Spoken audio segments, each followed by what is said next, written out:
हम आज एक नया विषय, अंत के दिनों के विषय में शिक्षा, उसको बोलते हैं एस्केटोलॉजी। एस्केटोलॉजी एस्केटोलॉजी अंग्रेजी भाषा में एस्केटोलॉजी का शब्द है, दो शब्दों से बना हुआ है। एस्काटोलॉजी, लॉजी मतलब स्टडी, अध्ययन, और एस्का मतलब अंत, लास्ट डेज, अंत के दिन। सो याद रखें, परमेश्वर जो है, हमें कोई भी बात परमेश्वर ने हमसे छुपा के नहीं रखा, या परमेश्वर ये नहीं कहते कि मैं मतलब जो करने जा रहा हूँ, परमेश्वर जो चाहते हैं कि वो परमेश्वर हमें बताए, वो परमेश्वर ने हमें अपने परमेश्वर के जो पवित्र पुस्तक, परमेश्वर का जो पवित्र वचन बाइबल में हमें प्रस्तुत किया गया या हमें दिया गया लिखित रूप में। बाइबल परमेश्वर के एक भविष्यवाणी की पुस्तक है।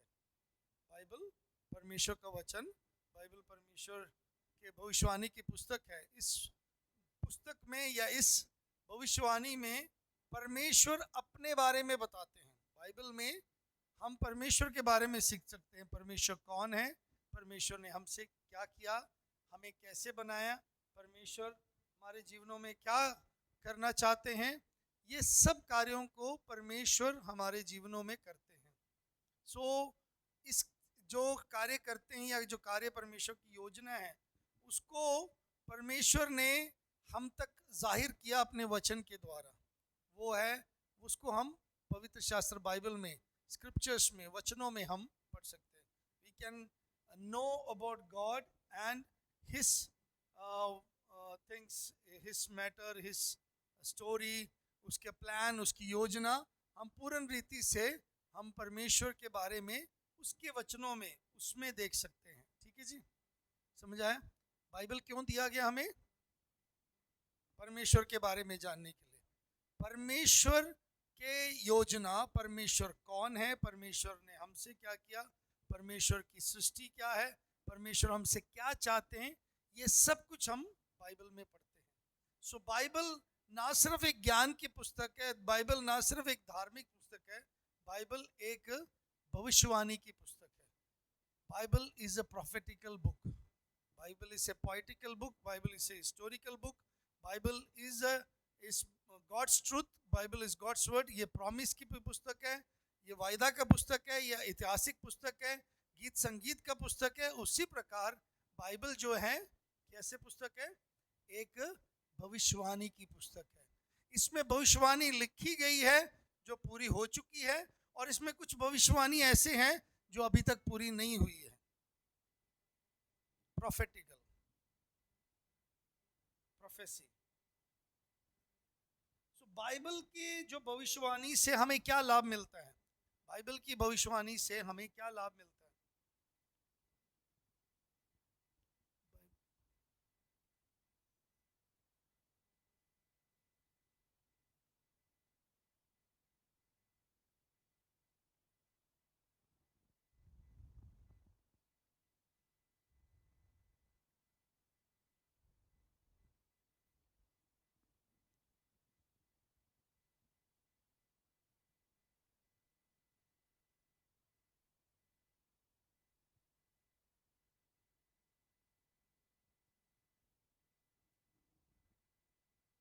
मैंने बताया, एस्का एस्केटोस मतलब क्या है? ये शब्द अंग्रेजी में एस्केटोस का अर्थ क्या है? अंत के दिन, अंत के दिन, ठीक है। एंड टाइम, अंत के दिन या आखिरी समय के बारे में। स्टडी मतलब लोगोस, लोगो शब्द है, लोगो लोगी, एस्केटोलॉजी, जी ये लोगो शब्द है, स्टडी शब्द, वचन, ठीक है। सो हर एक, अंग्रेजी में जब देखते हैं, हर एक शिक्षा, हर एक सिद्धांत का एक जो स्टडी है, उसमें खुद में ही उस सिद्धांत में बताया गया है। अंत के दिनों में सीखना क्यों जरूरी है? क्योंकि बहुत सारे झूठे शिक्षक हैं, बहुत सारे गलत बातें, गलत धारणाएं आज लोगों के मन में है, इसलिए अंत के दिनों के बारे में सीखना बहुत ज़रूरी है। और अंत के दिनों के बारे में क्या कैसे हम सीख सकते हैं? कैसे हम सीख सकते हैं? बाइबल से, ठीक है। बाइबल में ही सब कुछ बताया गया है, बाइबल के बाहर जाने की ज़रूरत है।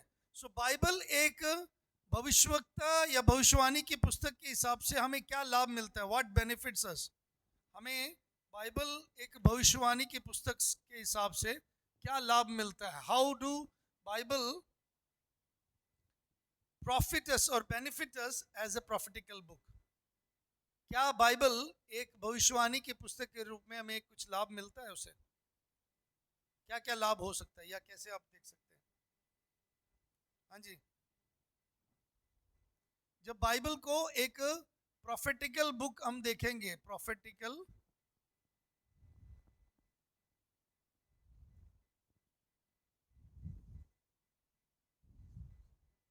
के हिसाब से देखेंगे, उससे क्या लाभ मिलेगा? पहला लाभ, हमें बाइबल के अधिकार के बारे में और ज़्यादा हम समझ सकते हैं।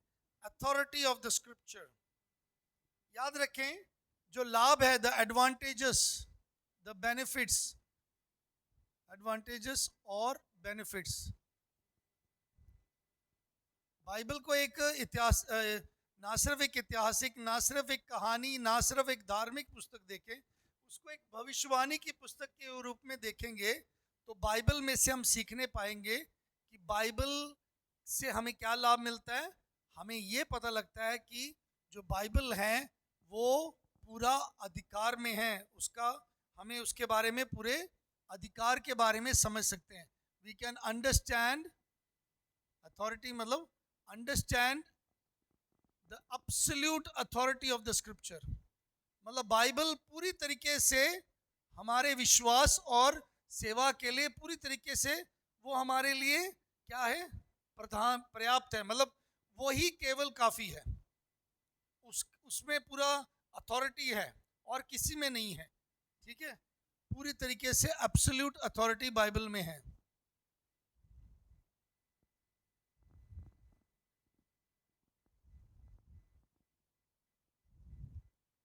जैसे आज देश में कुछ भी प्रमाण होता है तो प्रधानमंत्री या फिर राष्ट्रपति कुछ लिख देते हैं, या सरकार कोई प्रमाण पत्र जारी करते हैं। जैसे मान लीजिए एक राष्ट्रीय स्तर पर कई जगह कुछ छुट्टी का ऐलान, जब तक मुख्यमंत्री के दफ्तर से वो प्रमाण पत्र नहीं आता तब तक क्या होता है? हम उसको मान्यता नहीं प्राप्त करते। क्यों? वो अधिकार में है। इसी प्रकार वचन पूरे अधिकार में, वचन पूरी तरीके से अधिकार में है, इसलिए हम उसको एक भविष्यवाणी की पुस्तक के रूप में हमें लाभ है। वो इसके बारे में हम मत्ती 5:8 में उसको पढ़ सकते हैं, जस्ट रेफरेंस। मत्ती रचित सुसमाचार 5 अध्याय 8वीं 18 आयत में देख सकते हैं। कोई निकालना चाहते जल्दी पढ़ सकते। 5:18, मत्ती रचित सुसमाचार 5 अध्याय 18 आयत। क्योंकि मैं तुमसे सच कहता हूँ कि जब तक आकाश और पृथ्वी टल न जाएं, तब तक व्यवस्था से एक मात्रा या बिंदु भी बिना पूरे हुए नहीं टलेगा। आमेन। इसका मतलब है वचन की हर एक बात, वचन में जो बयान किए हुए हर एक बात, लिखी हुई हर एक बात पूरा होगा, चाहे मतलब कुछ भी हो जाए, चाहे हमारा टर्म समय पूरा हो जाए, हमारे समय काल बीत जाए, चाहे कुछ भी इस धरती पे होता रहे, लेकिन बाइबल में जो लिखी हुई बात वो पूरी होगी। मतलब लिखा है कोई बिंदु या कोई भी ऐसी चीज उसमें मतलब चेंज नहीं होगा, उसमें बदल नहीं आएगा, ठीक है, जब तक वो पूरी ना हो, कुछ नहीं टलेगा। चाहे आसमान और पृथ्वी भी हमें लग जाए कि देखो जी दुनिया अंत हो गया, लेकिन वचन पूरा होगा। अगर प्रभु का वचन पूरा होने का वो समय आया तो वो पूरा होगा, ठीक है। दूसरी बात, इसका मतलब इतना अधिकार है वचन का, इतना अधिकार है, इतना उसका पर्याप्ति है, इतना उसका क्षमता है, उस वचन में इतना हमें दम है, उस वचन का हमें इतना हम उस पर एतबार कर सकते हैं, ठीक है। दूसरी बात, एक भविष्यवक्ता की पुस्तक की रीति से ये हमें क्या इससे लाभ मिलेगा? इसको अगर उस रीति से पढ़ें, हम एक पवित्र जीवन व्यतीत कर सकते हैं। क्या कर सकते हैं? पवित्र जीवन व्यतीत कर सकते हैं।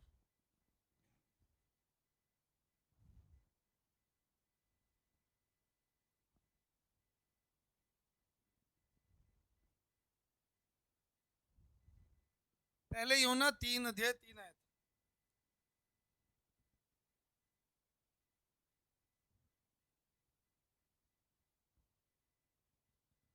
जल्दी जल्दी निकालें ताकि टाइम नहीं है, इतना एक एक हम पॉइंट करें, जल्दी जल्दी आप निकाले पढ़ें।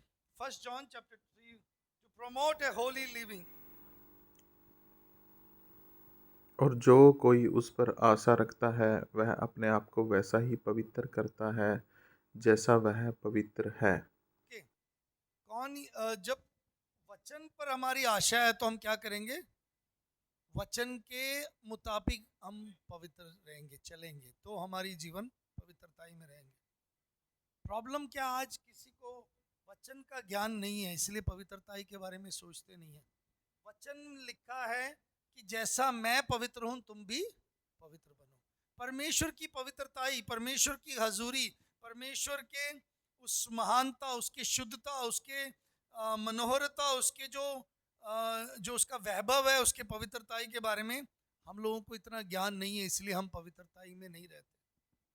लेकिन बाइबल एक भविष्यवाणी की पुस्तक के रूप में हम पवित्र जीवन जीना है। तीसरी बात, अगर हम इसको भविष्यवाणी की पुस्तक के रूप में देखते हैं तो हमें क्या होता है? हमें भविष्य का अकेले नहीं, तीसरी बात, हमें इसलिए लाभ है कि हम ये सीख सकते हैं कि कैसे दुख के घड़ी में जीवन व्यतीत करना, दुख के घड़ी में कैसे जीवन व्यतीत करना। पढ़े दूसरा कुरिन्थियों 4 अध्याय, 2 Corinthians chapter 4 verse 17 and 18।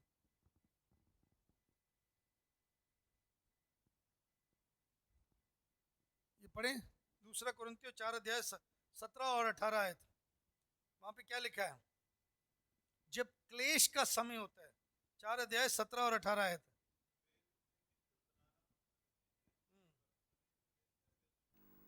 क्योंकि हमारा पल भर का हल्का सा क्लेश हमारे लिए बहुत ही महत्वपूर्ण और अनंत महिमा उत्पन्न करता जाता है। और हम तो देखी हुई वस्तुओं को नहीं परंतु अनदेखी वस्तुओं को देखते हैं, क्योंकि देखी हुई वस्तुएं थोड़े ही दिन की हैं परंतु अनदेखी वस्तुएं सदा बनी रहती हैं। जो अनदेखी वस्तु, जिसको हमने देखा नहीं, वो कितने क्या है, कितने भरोसेमंद है। ऐसे वस्तु जो सदा बनी रहती है, सदा के लिए है। ये ये जो वचन है ये हमेशा के लिए, इटर्नली है, सदा के लिए है।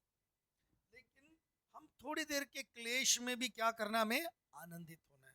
We need to be joy because the eternal, we to be joy because the the the failures or the adversity we face is in comparison to the joy which we are facing is very less।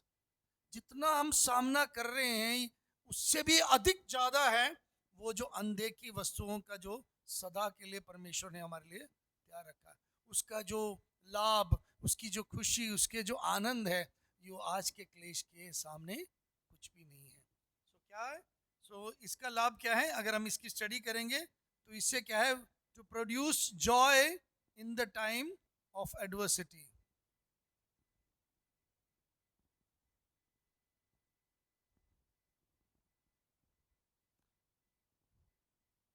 मतलब आनंद उत्पन्न करना कब? क्लेश के समय पर। आनंद उत्पन्न करना क्लेश के समय पर। ना सिर्फ ये बात, पहले कुरिन्थियों 6:14 में जब हम पढ़ते हैं, चौथे, और जल्दी जल्दी दो बातें और देखेंगे फिर आगे पढ़ेंगे क्यों हमें ये सीखना है। पहले कुरिन्थियों 6 उसके 14, 1 Corinthians chapter 6 verse 14। और परमेश्वर ने अपनी सामर्थ्य से प्रभु को जिलाया और हमें भी जिलाएगा। ओके, इसका मतलब क्या है? परमेश्वर ने अपने सामर्थ्य से प्रभु को, यीशु मसीह क्या हुए? जीवित हुए हैं। तो मुझे भी यकीन है वो मैं भी जीवित होऊंगा। हालेलुया। ये एक क्या है, ये चौथा लाभ है, ये चौथे हमारे लिए लाभ की बात है। जब हम इसको भविष्यवाणी की पुस्तक देखते हैं तो वो क्या है कि हमें एक प्रकार का क्या है, पक्का, या टू प्रोवाइड अस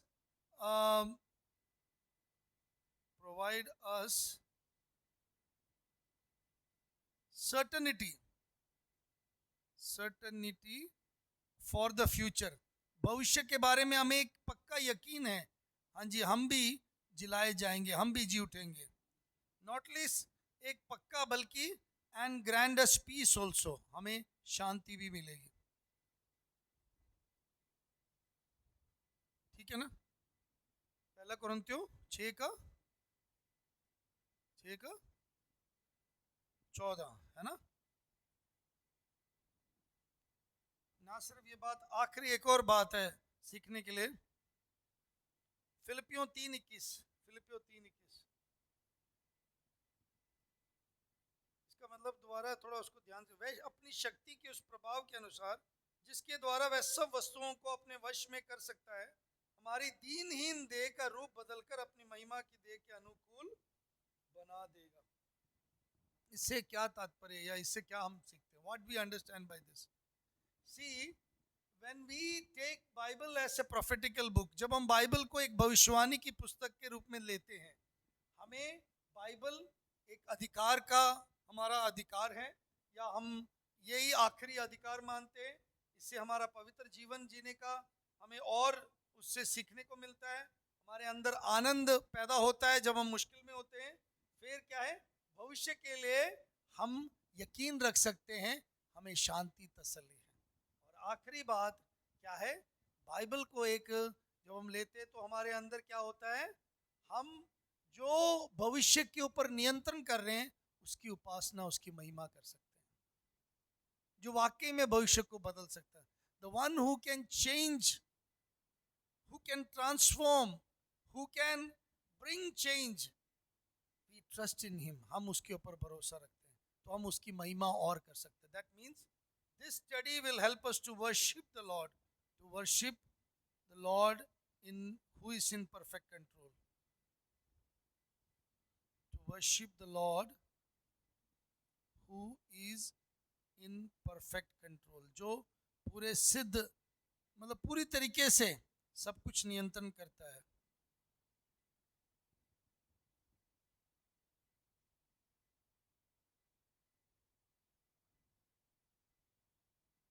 फिलिपियों 3:21 ना। Okay, got it. अब जो एस्केटोलॉजी है या अंत के दिनों की शिक्षा है, इसके बारे में जब हम सीखते हैं, हाँ कोई नहीं, जो अंत के दिनों की जो शिक्षाएं, लिख लो अंत के दिनों की जो शिक्षाएं हैं, जो प्रोफेटिकल बुक की अध्ययन है, वो इस क्यों जरूरी है, why it is important, why it's necessary, क्यों जरूरी है, आप क्या समझते हो। ये तो लाभ हो गया, क्यों जरूरी है। कुछ लोग ये सोचते हैं, मसीह विश्वासी भी, कि प्रभु कुछ बातों को परमेश्वर ने, जो कुछ मतलब अंतिम दिनों के बातों को परमेश्वर ने डैनियल की पुस्तक में गुप्त रखा है। God has sealed the future things in book of Daniel. अगर आप डैनियल की पुस्तक पढ़ेंगे, वहाँ पे कुछ बातों को मोहरों के बारे में समझाया है, कुछ बातों को मतलब दृष्टांत में समझाया। तो कई लोग सोचते हैं डैनियल की पुस्तक में भविष्य के बारे में कुछ बातें वहाँ पे छुपी हुई है। ऐसा नहीं है, बल्कि परमेश्वर ने उसको हम तक प्रकाशित किया, प्रकट किया है। इसलिए कई लोग बोलते हैं भविष्यवाणी की पुस्तकों को पढ़ना नहीं चाहिए, हमें डर लगता है, हमें पता नहीं लगना चाहिए क्या होगा, कैसे होगा। तो बहुत सारे लोग क्या करते हैं, उसको पढ़ते ही नहीं है, ध्यान नहीं देते, प्रकाशित वाक्य पढ़ना पसंद नहीं करते, क्योंकि अंत के दिनों के बारे में लिखा है। और बहुत सारे लोग भविष्यवाणी के ऊपर इतना ध्यान देते हैं कि बाकी विषयों को छोड़ भी देते हैं। ऐसे मसीह है, कुछ तो बहुत ज़्यादा एक्सट्रीम चले जाएंगे, कुछ बिल्कुल ही ढीले मतलब ठंडे हो जाएंगे, बिल्कुल नहीं पढ़ेंगे, या तो पढ़ने वाले उसी पर ध्यान देंगे, भविष्य में ऐसा होगा, भविष्य में ऐसा होगा। तो ऐसे ध्यान देते देते प्रथम या वर्तमान की बातें वो छोड़ देते हैं। focusing on the future things, they forget about present things. So that's some Christians do that. But हमें बहुत ज़रूरी है कि हम जो भविष्यवाणी की पुस्तक को पढ़ना सीखना या भविष्यवाणी क्या है उसके बारे में सीखना बहुत ज़रूरी है. मैं आज आपके सामने बताना चाहता हूँ जितने भी भविष्यवाणी के अध्याय हैं इसको हम व्याख्या करने से पहले, before interpreting the prophetical passage, we should know what we believe. हम क्या विश्वास करते हैं ये हमें जानना बहुत ज़रूरी है. पहली बात, बहुत सारे लोग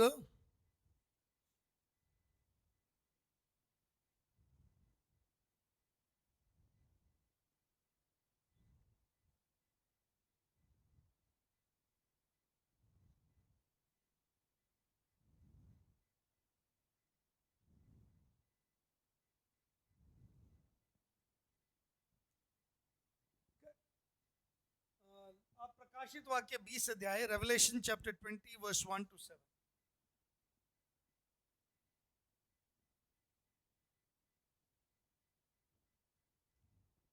मैं इसको एक और तरीके से, मिलेनियलिज्म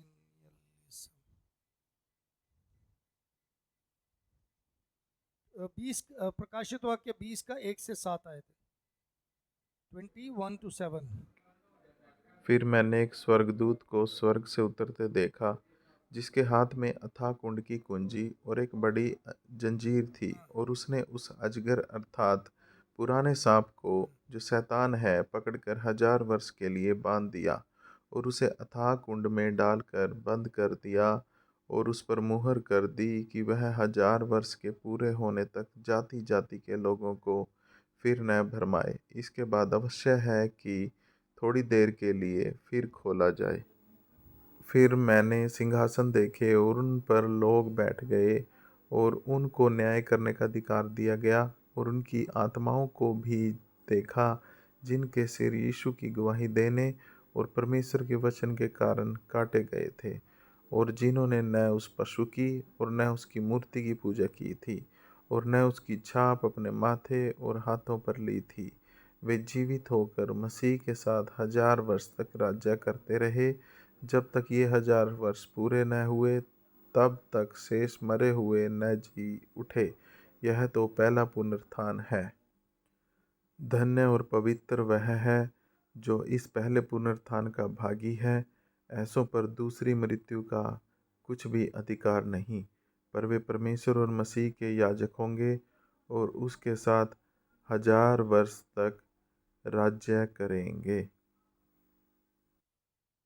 ओके, यहाँ पे सबसे ज़्यादा, मैं हमेशा बाइबल स्टडी करनी था, ध्यान दीजिए. बाइबल अध्ययन करने के लिए मैंने एक बात आपको सिखाया था, शायद याद होगा. क्या सिखाता हूँ? बाइबल का कोई भी अध्याय आप पढ़ें तो सबसे ज़्यादा दोहराए जाने वाला जो शब्द है उस पर गौर किया जाए, तब आपको उस अध्याय का, उस आयतों का, उस पैसेज का आपको अर्थ या उसका टाइटल पता लगेगा या उसका विषय पता लग जाएगा. इन पूरे 7 आयतों को जब आपने पढ़ा, उसमें सबसे ज़्यादा दोहराया गया शब्द कौन सा है? What is the repeated word which we read from verses 1 to 7 in Revelation chapter 20? Repeated word कौन सा है जो बार बार दोहराया गया? जिन्होंने सुना, जिन्होंने पढ़ा, बताइए. सबसे ज्यादा दोहराया गया शब्द कौन सा था? 1000 वरे या 1000 वर्ष. मिलेनियम का मतलब है शस्त्र शताब्दी. शस्त्र शताब्दी क्या है? शस्त्र शताब्दी. इसका मतलब है 1000 वर्ष का राज. प्रभु यीशु मसीह जब बादलों पर से आएंगे, जो हमारा विश्वास है, एक्चुअली 3 तरीके का विश्वास है मसीहियों में. एक बोलते हैं 1000 वर्ष से पहले अंत होगा, और कुछ बोलते हैं 1000 वर्ष जो है वो समय बाद में होगा, हमें मालूम नहीं. और कुछ बोलते हैं 1000 वर्ष के बाद यीशु मसीह आएंगे. तो कईयों का 1000 वर्ष का मानना अलग अलग है. जो शस्त्र शताब्दी 1000 मिलेनियल का मतलब है 1000 वर्ष का राज, ठीक है. और प्री मिलेनियल का मतलब है कि मसीह इस पृथ्वी पर क्या है, 1000 वर्ष के आरंभ में आएंगे. क्या होगा? 1000 वर्ष के. He will come on this earth physically at the on earth before millennial start. ठीक है, मैं आपको बता देता हूँ, लिख लेना। जो प्री मिलेनियलिज्म है, मतलब जो पूर्व विश्वास करते हैं, सहस्त्र शताब्दी, सहस्त्र सहस्त्राब्दी, सहस्त्राब्दी पूर्व, सहस्त्राब्दी पूर्व, सहस्त्राब्दी और सहस्त्राब्दी के बाद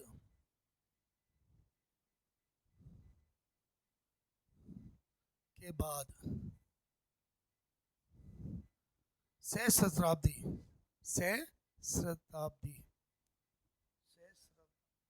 सहस्त्राब्दी, सहस्त्राब्दी, सहस्त्राब्दी जो है वो 1000 साल को दर्शाता है, 1000 साल को, उसका जो छोटा शब्द है सहस्त्राब्दी। सहस्त्राब्दी जो है कुछ लोग मानते हैं मतलब वो है 1000 साल, सहस्त्राब्दी का मतलब 1000 साल। अब जो प्री मिलेनियल है, अंकल को भेज दिया, he has to understand this.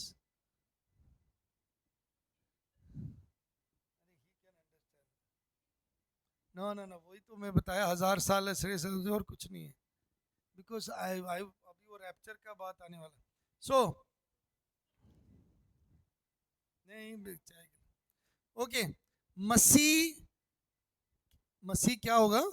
मसीह पृथ्वी पर जो सहस्त्राब्दी के पहले आएंगे करके विश्वास करने वाले लोग हैं, ठीक है। 1000 साल का राज है यीशु का, ये बात सत्य है, इसमें कोई दो राय नहीं है, बाइबल में बिल्कुल स्पष्ट लिखा है। लेकिन कुछ लोग विश्वास करते हैं Christ will return to earth, Christ will return to earth before millennial start.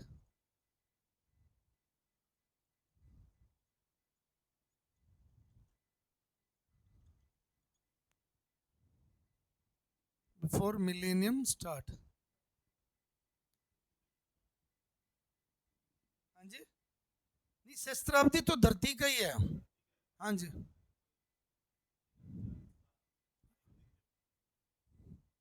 Yes, वो बात सही है, लेकिन मानने की बात है, कई लोग ये विश्वास करते हैं, ये भी सुनना।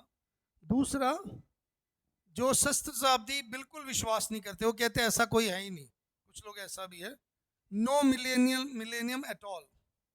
ये जो अमिलेनियलिज्म है, अमिलेनियलिज्म कोई है नहीं, ना सहस्त्राब्दी,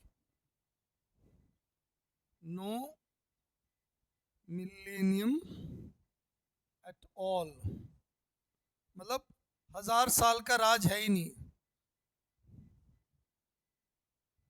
ठीक है। और तीसरा विश्वास,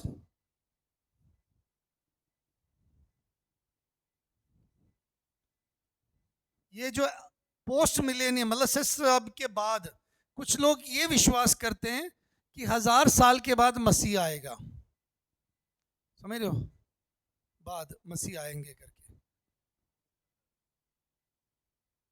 जो सहस्त्राब्दी है,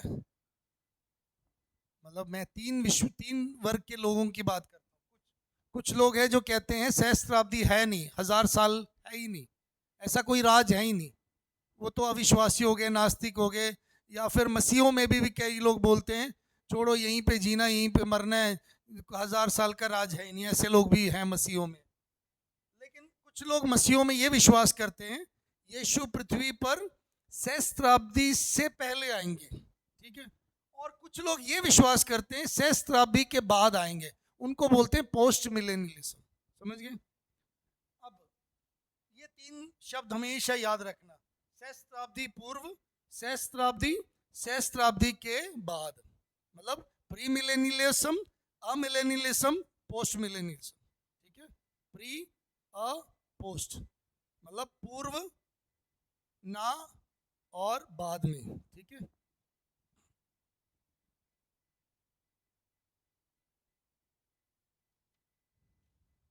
अब एक और शब्द जो बहुत जरूरी है एक एस्केटोलॉजी में सीखने वाला,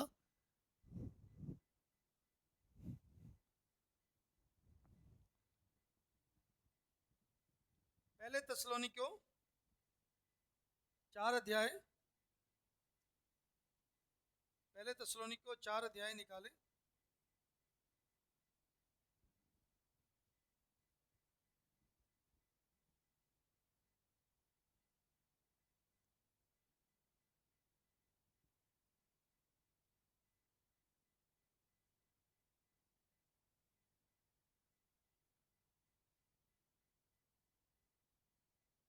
पहले तस्सलोनिकियों 4 अध्याय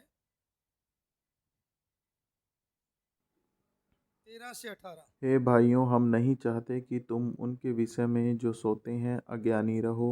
ऐसा न हो कि तुम औरों के समान शोक करो जिन्हें आशा नहीं, क्योंकि यदि हम विश्वास करते हैं कि यीशु मरा और जी भी उठा, तो वैसे ही परमेश्वर उन्हें भी जो यीशु में सो गए हैं उसी के साथ ले आएगा। क्योंकि हम प्रभु के वचन के अनुसार तुमसे यह कहते हैं कि हम जो जीवित हैं और प्रभु के आने तक बचे रहेंगे, तो सोए हुओं से कभी आगे न बढ़ेंगे। क्योंकि प्रभु आप ही स्वर्ग से उतरेगा।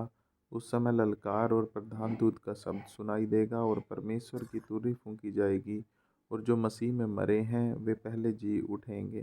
तब हम जो जीवित और बचे रहेंगे उनके साथ बादलों पर उठा लिए जाएंगे कि हवा में प्रभु से मिलें, और इस रीति से हम सदा प्रभु के साथ रहेंगे। इसलिए इन बातों से एक दूसरे को शांति दिया करो। ये 17 आयत के दोबारा हम एक वचन को ध्यान देंगे। वहां पे लिखा है आरओसी। क्या लिखा है? आरओसी।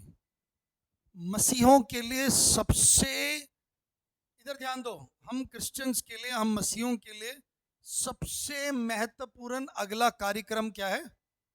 आरओसी। पूछो क्या? रैप्चर ऑफ द चर्च, कलीसिया का उठा लिया जाना। मसीहों का हम विश्वास क्या करते हैं? हमारा विश्वास क्या है? 17 आयत में पढ़ो दोबारा। 17 आयत में क्या लिखा है?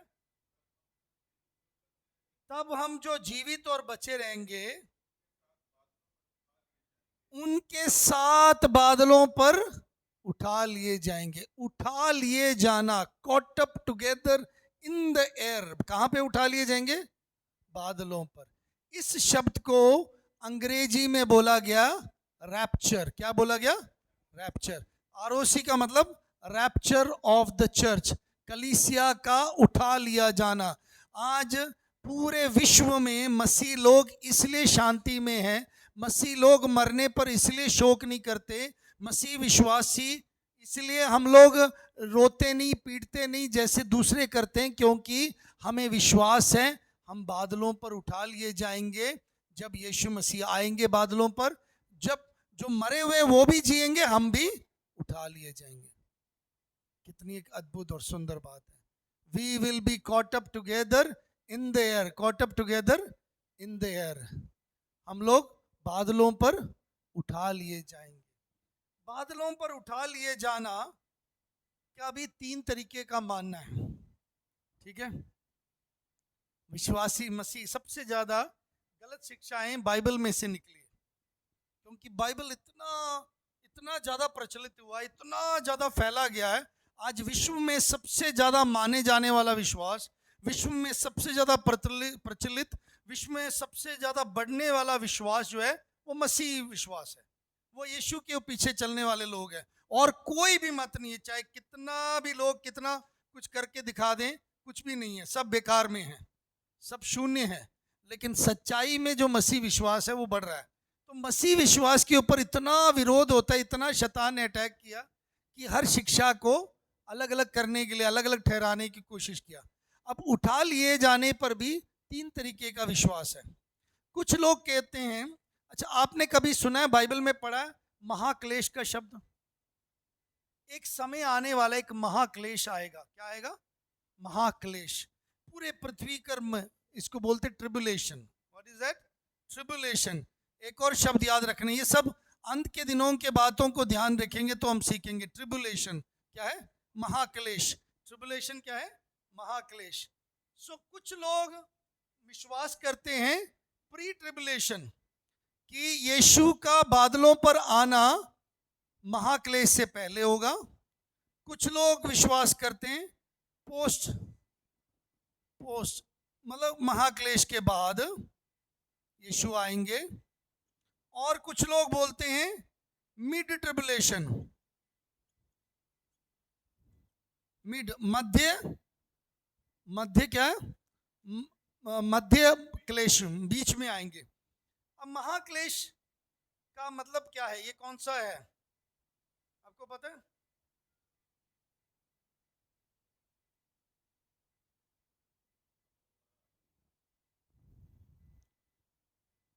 डैनियल की पुस्तक में हम पढ़ते हैं तो महाक्लेश जो समय है वो 7.5 वर्ष का है। कितना? 7.5 वर्ष का। कैसे? कैसे 7.5? हम पढ़ते हैं उसको 64 69 वीक्स को, 69 सप्तों के 69 सप्तों के बाद 70वां सप्ते पे जो है, जो मसीहा जो आएगा करके लिखा है, मसीहा 70वां सप्ताह, डैनियल के पुस्तक 70th week. I tell you, मैं वहां पे इस बारे में बात कर रहा हूँ। 69 सप्ताहों के बारे में डैनियल की पुस्तक में जिक्र है, लिखा हुआ है। 70 सप्ताह के बारे में भी लिखा हुआ है, लेकिन ये 69वां सप्ताह और 70 सप्ते के बीच में थोड़ा समय है। एक ही दिन का फर्क है, या एक एक एक मतलब नंबर का फर्क है ना, एक एक फर्क है। लेकिन ये जो एक सप्ताह जो समय है, ये 69 सप्ताह बीत चुका है। 69 सप्ताह बीत चुका है, 70 सप्ताह अभी आया भी नहीं। ठीक है, तो अंत का समय कब है? वो कभी, वो 1 वीक कब है? हम 1 वीक में से गुजर रहे हैं। ये 1 वीक 2000 साल हो गए, 3000 साल हो गए, 5000 साल हो गए, है ना? कितने साल हो गए? लेकिन वो एक सप्ताह, उसके विषय में, सप्ताह के विषय में बाद में बात करेंगे। लेकिन मैं अभी इसका इंट्रोडक्शन दे रहा हूँ आपको, थोड़ा उसके बारे में जागृति करा रहा हूँ। ये 69वां सप्ताह के बाद हम 70वें सप्ते पर हैं। लेकिन इसी समय पर कुछ लोग ये सोचते हैं कि मसीह आ चुका है, और कुछ लोग सोचते हैं मसीह ने बाद में आना है जब महाक्लेश खत्म हो जाएगा। ठीक है, लेकिन बाइबल बताते हैं हमें, हमें मसीह यीशु के दूसरे आगमन के बारे में कभी उलझने की जरूरत नहीं है। सेकंड कमिंग ऑफ क्राइस्ट, यीशु दोबारा आएंगे, ये विश्वास करते हो? हाँ जी, आएंगे। यीशु कैसे आएंगे अब दोबारा? बादलों पर आएंगे। और यीशु कहां पर आएंगे पता है?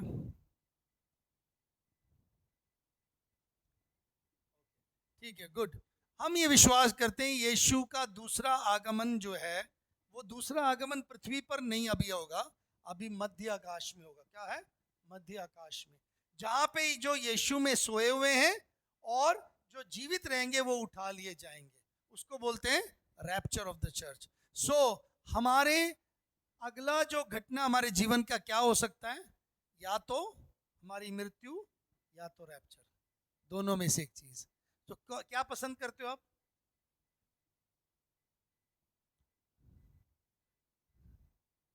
हमें भी दोनों पसंद है, लेकिन अच्छा है कि प्रभु के साथ उठा लिया जाए तो अच्छा है। मृत्यु होगा तो कई लोगों को दुख लगेगा, रोना आएगा हमारे जाने के बाद, लेकिन कोई बात नहीं, प्रभु की मर्जी हो तो मरने के लिए भी तैयार, अगर उठा लिए तब भी।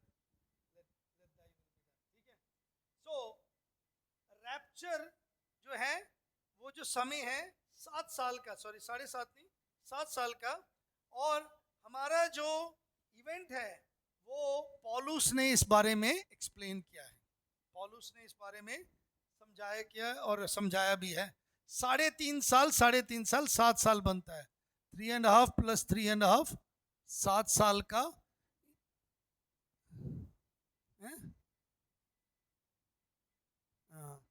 3.5 + 3.5, 3.5 मतलब 3.5 + 3.5 इज 7 ईयर्स।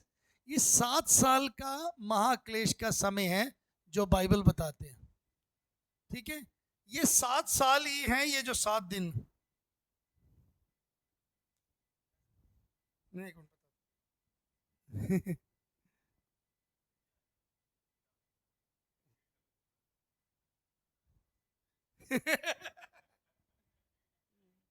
वो मैथ सर, ये मैथ्स में अलग है। एनीवे, हम अभी 7वें या 17वें हफ्ते को भी छोड़ देते हैं। मैं 7 साल के बारे में बात करते हैं, है ना। Will come to that later on. मैं उसके ऊपर कंफ्यूज नहीं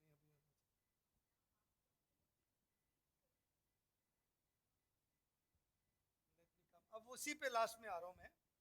हम लोग क्या विश्वास करते हैं, ठीक है। हम लोग बाइबल के अनुसार मसीह यीशु का जो है का आना जो है बादलों पर, वो जो है महाक्लेश से पहले होगा, ठीक है।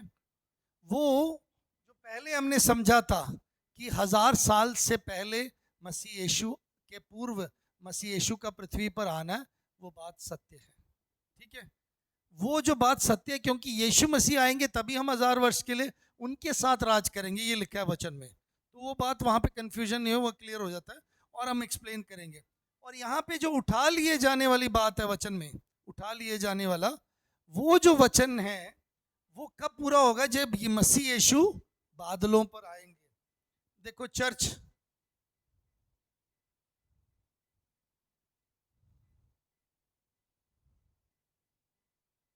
बॉडी ऑफ क्राइस्ट, ये चर्च, ये सिर्फ मोहाली बाइबल चर्च नहीं, जो भी कलीसिया, ट्रू लाइट चर्च हो सकता है, बॉडी कोई भी हो सकता है, और जो मसीह का दुल्हन है, ब्राइड, ये सब तैयार हैं कि मसीह यीशु आए। और ये जब यीशु मसीह बादलों पे आएंगे मिड एयर पर, तब हम उठा लिए जाएंगे। याद रखना, हमारा जो समय उठा लिए जाने के बाद यहाँ पे महाक्लेश आएगा, ठीक है, ट्रिबुलेशन आएगा, ठीक है। पृथ्वी पर तब क्लेश होगा, हम ये मानते हैं। लेकिन कुछ लोग, कुछ विश्वासी लोग या कुछ बाइबल सिखाने वाले या कुछ चर्चेस ये मानते हैं कि विश्वासियों को इस क्लेश में से निकलना पड़ेगा, तभी उनका विश्वास परखा जाएगा। कुछ लोग ऐसा मानते हैं, कई लोग मानते हैं और कई लोग ऐसा सिखाते भी हैं, तभी हमारा विश्वास परखा जाएगा ऐसा। लेकिन हम बाइबल पढ़ने वाले, बाइबल को बुनियादी रूप में मानने वाले, हम ये विश्वास करते हैं। ये अभी भी इसकी बहस चलती है, इसमें कन्फ्यूजन चलता है। बहस अकेले नहीं, कई लोग इस विषय में बहुत ज़्यादा तर्क भी करते हैं। लेकिन हमारा मानना इस प्रकार है, यीशु मसीह ने कहा है कि मैंने तुम्हारे चित्र को अपने हथेली में खोद के रखा है, खोद के रखा है। I have carved your image in my hands, और कोई भी तुम्हें मेरे हाथ से छीन नहीं सकता, तुम मेरे अपने हो। जब यीशु मसीह ने हमें इतना सिक्योरिटी दिया, हमें अनंत काल का एक सुरक्षा दिया है, प्रॉमिस दिया है, तो प्रभु ने बोला मैं तुम्हें अंत तक संभाले रहूंगा। सो प्रभु कभी भी हमें महाक्लेश में जाने नहीं देंगे, ये हमारा विश्वास है। बट कुछ लोग मानते हैं कि महाक्लेश में से हम निकलेंगे। उनमें से मानने वाले कुछ लोगों ने ये भी सोचा, मैं उसको एक्सप्लेन करता हूँ, कि जो कोविड महामारी आया था, उस वो एक तरीके का महाक्लेश था प्रभु की तरफ से। नो, ये तो कुछ भी नहीं है, ये एक बीमारी आया था। कई साल पहले कॉलरा आया था, उसके बाद अभी कोविड आया। तो ये कोई महाक्लेश नहीं है। महाक्लेश वो समय है जिसमें लिटरली हमें पता नहीं चलेगा क्या क्या होने वाला है। बट अंत के दिनों के कुछ आसार हम आने वाले दिनों में पढ़ेंगे। मैं यहाँ पे कंक्लूड करना चाहता हूँ, ठीक है, और आगे हम धीरे चलेंगे। लेकिन इंट्रोडक्शन में मैंने ये बताया क्या क्या हमने सीखा। अंत का दिन के बातें बाइबल में ही सीख सकते, और कहीं नहीं, बाइबल के बाहर नहीं। भविष्यवाणी बाइबल में है, जो प्रोफेसर बाइबल में है, जो अंत का दिन का समय है, वो हमें क्या लाभ दिलाता है? हमें पवित्र जीवन जीने के लिए, हमें परमेश्वर के सन्मुख और आनंद के साथ, क्लेशों में भी आनंद बनाए रहने में, और हम परमेश्वर के नज़दीकी में बढ़ सकते हैं, परमेश्वर को जान सकते हैं। और क्या, और हमने क्या लाभ देखा था उसमें? हाँ जी, हम पक्का यकीन कर सकते हैं कि हाँ, भविष्य में जो जो होगा, परमेश्वर उस कार्य को जो परमेश्वर ने बोला वो पूरा करेगा। सर्टेनिटी फॉर द फ्यूचर, भविष्य के बारे में एक पक्का रहेगा हमारे अंदर, ठीक है जी। सो रैप्चर ऑफ द चर्च, कलीसिया का उठा लिए जाना, ये पक्का है। उसके कई चाहे अलग अलग वो है, क्या कहते हैं, पहलू है, अलग अलग सोच है, या अलग अलग विश्वास है, मत है, लेकिन मसीह अपनी कलीसिया को लेने आ रहे हैं, कलीसिया उठा लिया जाएगा, ठीक है, थैंक यू। तो प्रभु हमें आशीषित करें, और इसके सीखने में हमें थोड़ा समय लगेगा समझने में। हाँ, वो इसलिए कि जो 3.5 साल में अच्छा समय रहेगा, थोड़ा थोड़ा क्लेश रहेगा, मतलब हमें शुरू में जैसे अच्छा अच्छा है, उस समय अंतिक्रिस्ट जो है ना, अंतिक्रिस्ट जो है उस समय मसीह विरोधी जिसको बोलते हैं, वो उस समय उठ के आएगा। उस समय उसके बारे में जो प्रकाशित वाक्य में देखा, वो 3.5 साल के अच्छा दिखाने के बाद वो अपना सही रूप में आएगा, असली रूप में आकर अगले 3.5 साल इतने क्लेश का होगा वाकई में। तब वाकई में लोगों को मार दिया जाएगा, हत्या कर दिया जाएगा, बहुत ज़्यादा क्लेश होगा उस समय। जो हम पढ़ते हैं प्रकाशित वाक्य में और मती में पढ़ते हैं, उस समय ये 666 लगा जाएगा, कोई खरीदना कोई करना, ये सब कुछ उस समय की बात है, हमें नहीं देखना अभी। लेकिन उसका जो आगमन से पहले ये सब हमें उसका क्या है वो मिला है, इंटीमेशन जिसको बोलते हैं, सूचना हमें दिया गया है कि हमें सतर्क रहना है। कई बार है माथे में, जो हाथों में और माथे में छाप लगाया जाएगा 666, जो जो रह जाएंगे उनके माथे पे और उनके हाथों में लग जाएगा वो छाप, जो यहाँ रह जाएंगे, याद रखना। जो उठा लिए जाएंगे तो इसलिए वो बच जाएंगे, जो जाना है।